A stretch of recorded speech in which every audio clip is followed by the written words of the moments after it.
Page 58. Spirit healing. Spirit healing means a healing through the spirit, healing through the power of the spirit.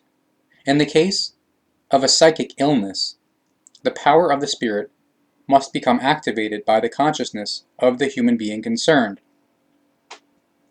which means that the power of the spirit must be stimulated by the power of the consciousness and made usable.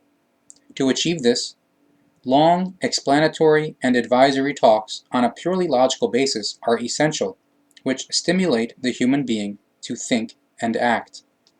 Thereby, he or she becomes willing to strengthen their consciousness and to use the power of their spirit, and thus to make themselves well again.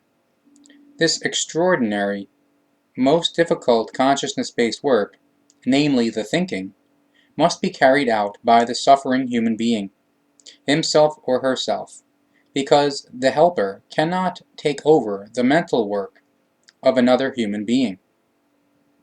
He or she can only throw the quote Stein des Anstoßes, or rolling stone, to get the ball rolling, so to speak. But the decisive wound or bruise must be cured by the recipient/affected one, himself or herself.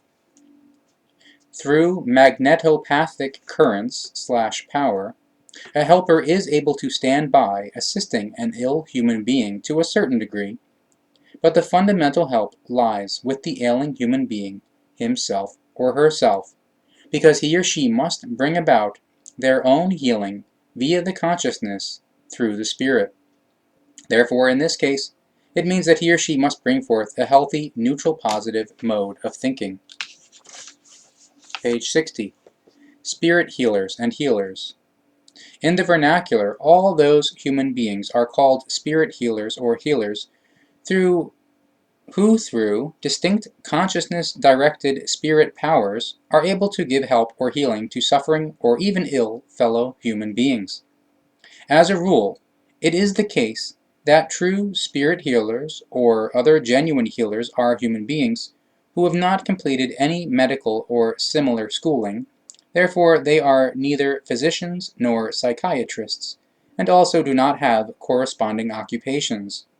But unfortunately, very much charlatanry and cheating operate in this area, which is not too difficult for many quote con artists, because they can count on the widely developed deluded beliefs of many human beings.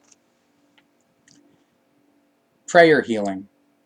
A prayer healing lies anchored upon the fact that the human being concerned believes in it. If they do so, then they can, through the power of their own belief, say prayers and help themselves through their belief.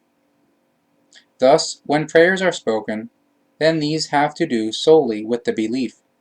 Belief is neither a duty nor anything similar and is left to the discretion of each individual human being.